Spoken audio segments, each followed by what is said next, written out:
And enough of all this truth, yeah. If somebody has to do a dare, I'm getting tired of hearing all the truth. Let's see who gets it. Alright. Pradeep, you can do it. Samana, what do you make him do? I think we'll arrange for a short trek for him now. Small trek inside Bangalore. Yeah, a small trek in Bangalore. Are you ready? Okay, go find Dharmambudi Lake and give me a call from there. Good luck, Pradeep. Okay, fine. I'm gonna find it out. Finding a lake in Bangalore, I don't think it's gonna be difficult. But Dharmambudi Lake, I don't think I've ever heard of it.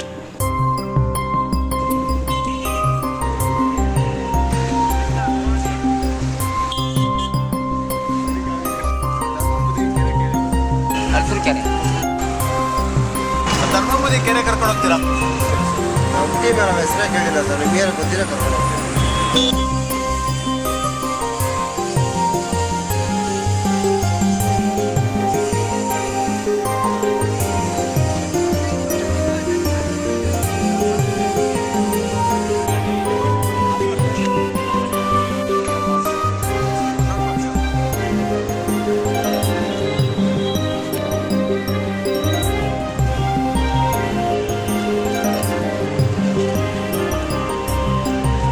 Hi sir.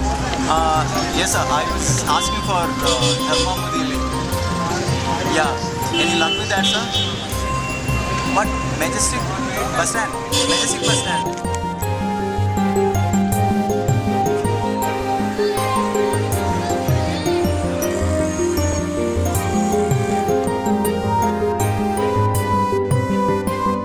This is, was Dharmambudi Kere? I don't believe it.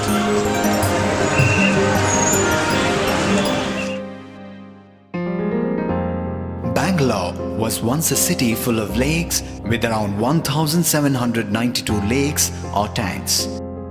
The city's founder Kempegowda was such a visionary that he had built many major watering holes almost 500 years ago. The same lakes were the lifeline of the ever-growing city, which were also an indirect reason for it to be called as Garden City.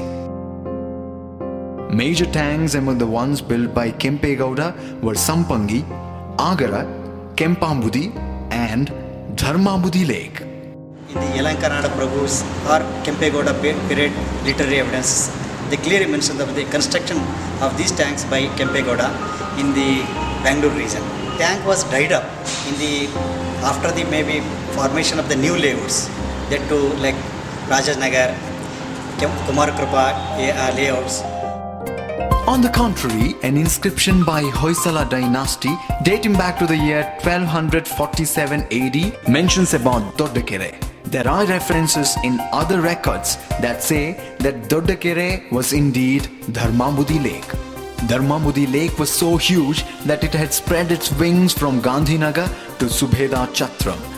Now, only the Majestic Bus Stand and the building complexes around it remain testimony to the erstwhile Dharmambudi Lake's death. Only some oil paintings show us how Dharmambudi Lake used to look like. In fact, almost all the lakes, including Dharmambudi, were alive and providing potable water to the city until late 1950s. But sadly, the early 1960s saw the first onset of inorganic urbanization, leading to the sudden death of many such lakes. Number of lakes in Bangalore in 1965 was 262. It has touched an all-time low of just about 81 lakes now. Most of these lakes are also on the verge of dying. Noted environmentalist Yellappa Reddy reminisces the days of the death of Dharmambudi Lake. And that was a very deep lake. Do you remember seeing it? Yes, I remember very well. I got a very vivid picture of that. As a student, 1950s, I used to go there in a bicycle. But you have actually seen the process of the destruction of that lake and Process of disintegration of the lake, gradually it started shrinking day by day. Apart from Yellappa Reddy, there are only a few people in the city who have seen the Dharmambudi Lake in its real avatar. What saddens more is that the lake has died from the memories of people as well. Even otherwise, there have been not many efforts by people to keep the memories of the lake alive. The tank Dharmambudi kere, so later period the small dramas or evening circuses, those who have been used by these tanks. Later the government thought of this land to be used for the purpose of transportation to give a convenience to the local and outsiders. In fact, environmentalists and experts of the city feel that such constructions need not happen on the lake beds itself. But the lakes cannot be built wherever we want. See, you cannot build a lake wherever you want. Definitely you can build a bus stand in a more degraded lands. Definitely you can build a road in a more degraded land and a building in any other area. But you cannot create a lake wherever you want. It needs about 10 very critical characters, and rainwater just will not come and flow as you want. But what we really need to think about is what are the consequences of the deaths of lakes like this. If we had maintained the water bodies in the city, we would have met the water requirement of the city in a decentralized way. That we should have done. The flooding happens in the region. One is because of the removal of the water body. Second is encroachment of the Raja Kalways. Third is occupying the floodplains. Okay, water was 19 for built up in 92. In vegetation is 15 and water body 12 and open ground it is 17. The same this one in 2000 it became 26, 22, 21, 24. It shows that there is an increase in temperature in the city, which is mainly because of the increase in the urban areas and removal of the vegetation and the water body. We are all happily enjoying the services of Majestic Bus Stand where once existed a beautiful Dharmambudi lake. We don't realize the possible threats the coming days will provide because of our action. Experts believe if the process continues, we might get to a situation where we will have to destroy the structures like this which are built on the lake bed to rebuild the lakes. There are some living examples for it too.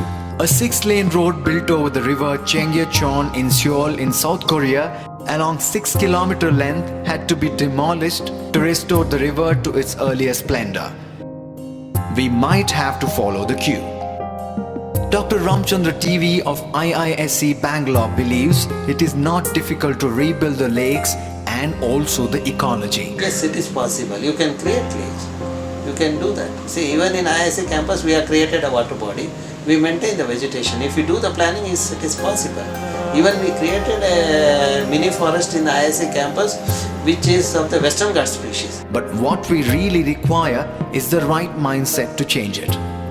The government machinery should speed up its work on restoring the dying lakes. IISc is right in the middle of Bangalore city. If the change can be brought in here, why not in the other parts of the city as well? If this does not happen, one danger awaits the city for sure.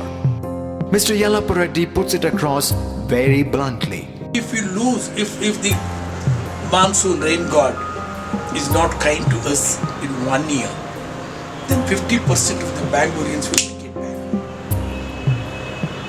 Will not get water. Will not get water to rush out to your toilets. You will be virtually stinking. Then everybody realizes the importance of the water. The lake and the bus stand both in a way stand as the lifelines of the city. One provides water to the city while the other makes life easier by providing seamless transport facilities. We can live without the transport for a while, but without water, how long can we survive?